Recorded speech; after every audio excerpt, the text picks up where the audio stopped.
So, hello again people, and this time I've got a replay of a triple Su-122-44 platoon. I bought this tank myself a couple of days ago, I guess it's around a week now, and I'm really enjoying it, and this was like the second or third day I had it, and I decided to do a 3-man platoon in it. I'm in a platoon with Forstrize and Stronkerberry, although right now you're not seeing me play, you're seeing a Forstrize play, because he had the best battle in this battle, if that makes sense to you. So yeah, what do we have? We've got a... I'm actually going to slow it down. No point for times 2 speed.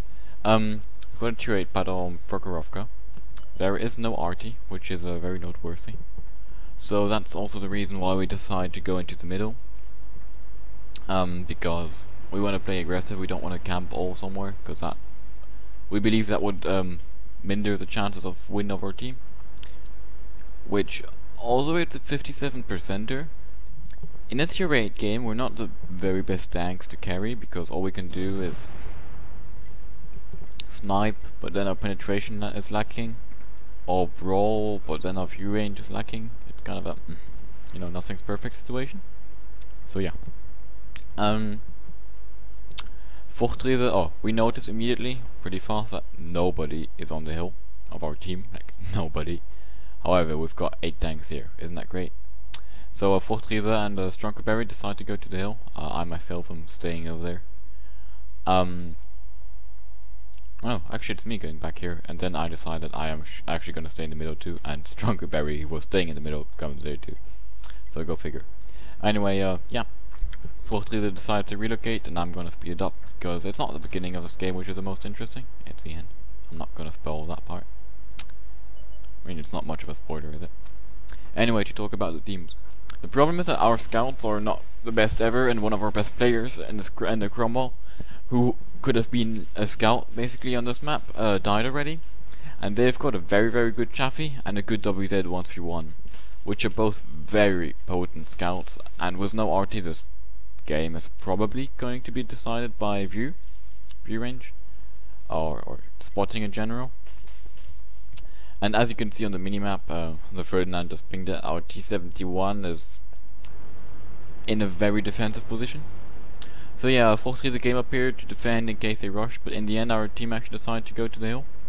As he was not getting any shots there, he just decided to relocate on the left flank, where, well, let me talk a bit about the left flank actually. The left flank is what I call the left flank, yeah, is this area here, all of it. However, and you could say, hey, we've got 2 tier 8s here, but I'm gonna say yes and no. Because from the position of these guys, they can shoot decently in this area, you know, on the enemy's left flank, basically. And they've got cover they hold down and stuff, so it's not bad. However, they are very low. They can't really shoot effectively into the middle, and the Ferdinand even gets killed from the middle. If you go up here, you can shoot pretty effectively on anybody aggressive in the middle. Of course, you know, it's moving enemies, it's not the easiest shots ever and stuff, but it offers a different angle fire, which you should always, if you're playing this map, you should always try and have somebody in your team up in this area, to be honest. And Forstrize sees that, he's here at the beginning because he sees he's got shots on the IS from here, but that's basically what his idea was. Myself and Stronkerberry were back in the middle. And yeah, this tank excels at having a hilariously good DPM with 390 alpha and a reload of 6 point something seconds, depending on, you know, what crew you have and so on. However, its weak points are definitely the aim time and accuracy, so you can kind of see this here. The camo is very good, however sadly the view range isn't. So while it's a very good camo sniper, it has problems actually spotting enemies. It can't play scout. If it's standing in a bush, it's gonna spot anything, you know, who's going to spot him, but that's about it. He sees the side of a JagTag 88 here, and wow, he's just going to have fun. I mean, look at this. 1 shot, 2 shots, that's half his health gone, more than half his health gone, yeah. The tier 8 TD was the second most health. Got basically killed in 12 seconds there. And then, yeah, after 19 seconds, he's dead. By tier 7 TD on his own. So yeah, if you get targets you're able to reliably hit and penetrate, and a Jak Tiger 88 side is definitely ticks both those boxes, you can really wreck them. Our team was down, they were 5. We managed to catch up pretty hard, pretty fast, because our hill went down and flanked them. Or we managed to win the right side basically. So we're back to 6-8 now. And yeah, Prokhorovka is trying to snipe the side of the 112 here, which really doesn't have much of doesn't have a lot of armor in his side. So yeah. However, now the 112 is showing him his front, which is a bit more problematic, to say it kindly. That shot just hit the ground, but yeah. As you can see, between the times where targets are appearing, Prokhorovka is trying to move up to have better angles of fire. But of course, when there's something he can shoot at, like that Jak Tiger, like that IS, like that 112, he's going to aim there. Was he 112 in a pretty aggressive position? It's now a bit more risky to go up higher on the left. Here he gets a pretty lucky shot, hitting the turret side and penetrating, and somehow he's able to snipe the lower plate at that distance. So yeah, that's Russian RNG for you guys, and it's for free. Anyway, Prokhorovka is now already up to 2,243 damage, which is very good in a tank which has 800 health and is tier 7 TD. Myself and Stronkerberry are defending the middle on the left side, and that Chaffee is driving around. It's very hard for lol. Wait, I did not know that happened. I was about to say it's very hard to hit moving targets in the Su-122-44 because the gun arc isn't the best ever, and every time you turn your hull, you have to re-aim, and the aim time is very bad, and the accuracy is not the best overall anyway. And then he manages to do a blind shot on a moving Chaffee who was all down. So GG, very nice shot. I mean, it was a mixture of RNG and aiming for sure, but that was nice aiming too. And with that, he managed to take out the most dangerous enemy. For sure, the Chaffee was the most dangerous enemy remaining. I mean, the Chaffee is a very dangerous tier 5 scout, and it's even more dangerous on this map, and it's even much more dangerous played by a very good player. So yeah, now we decide that a lot of the enemy tanks are spotted on the right flank. So while Stronkerberry is kind of defending that area, Prokhorovka and myself are pushing up over here. We spot the E25. Prokhorovka gets a nice snapshot into him, taking off nearly half his health. And you know, 6 seconds later he's gonna do it again, and now he's a one shot for everything. Sadly, the E25 is now behind the ridge line and running away. We're still down 910 and we're down 1000 HP. Also, our main problem is that we don't have any scouts left. Our only tank was a high view range, it's a Tiger, but he's camping in the back. And there's a T-44 who could also play kind of as a scout, or at least a spotting role, even if he doesn't have the best view range. At least it's mobile. Well, you know, he's not doing it either. So yeah. The 25 got a bit lucky there, always managing to stay behind the wreck. And while Prokhorovka does take a snapshot there, it doesn't really, you know, he doesn't get another ridiculous snapshot, blind shot off.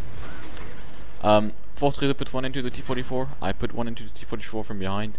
As you can see, this tank has the same rate of fire as the T-44 with a 100mm more or less, while doing nearly double the damage. It's just hilarious. It's really a very powerful tank destroyer.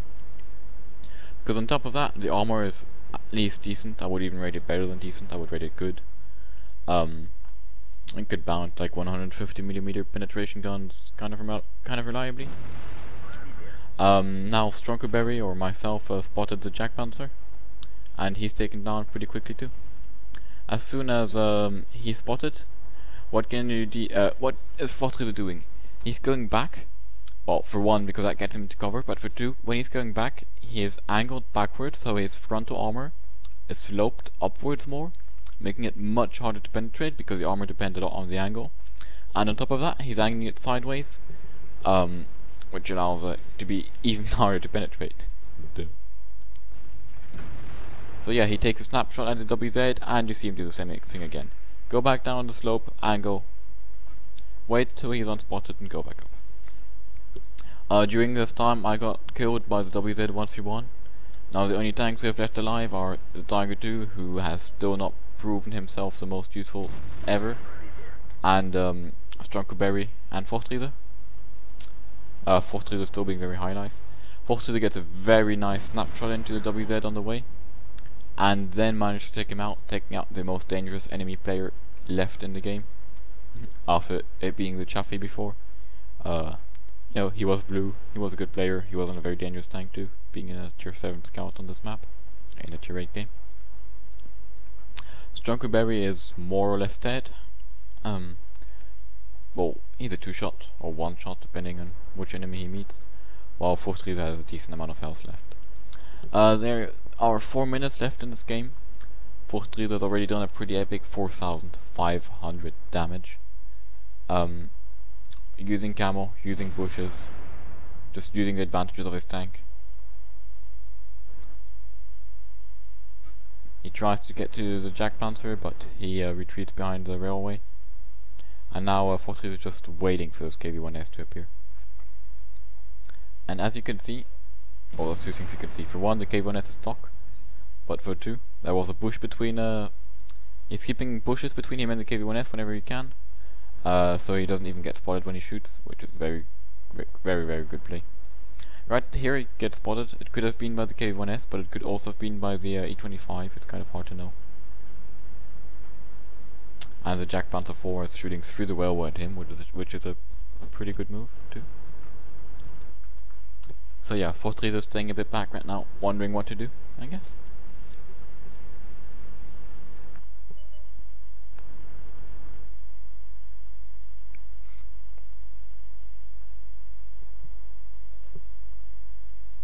And look how sneaky he is, trying to get a shot on the Jack Panther through the railway at 400 meters with this accuracy.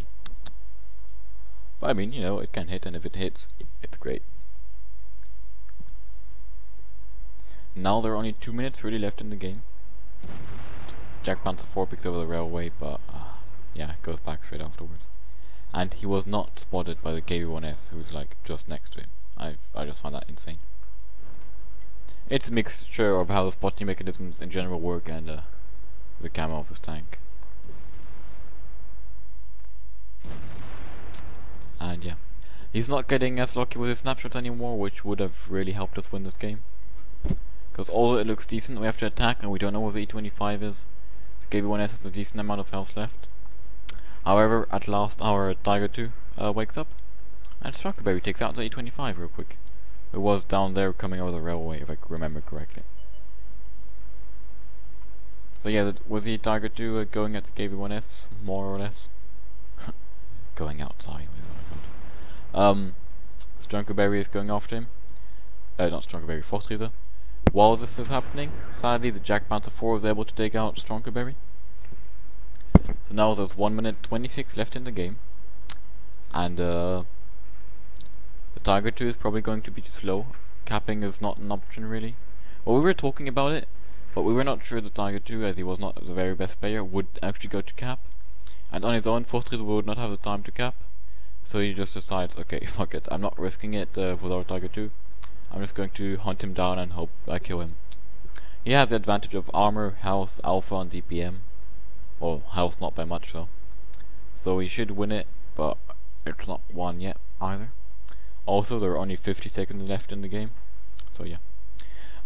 Right now it's kind of funny. Fortrieder thought the Jack Panther 4 was here. We were telling him, no, mate, he was last spotted here. He came over here to spot Strunkerberry. So Fortrieder is like, oh, okay, I gotta go there. And in that second, the Jack Panther 4 gets spotted. It was like, shit. So the Jack Panther 4 got off the first shot. Somehow that shot went completely into nowhere. Mixture of server lag, I guess.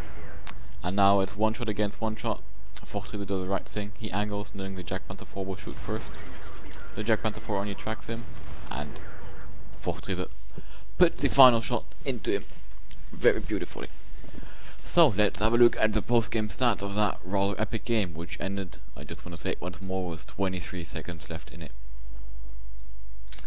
So, you can see it was a ace tanker for him, which is not really a surprise, I dare say. He also got the high caliber and a top gun.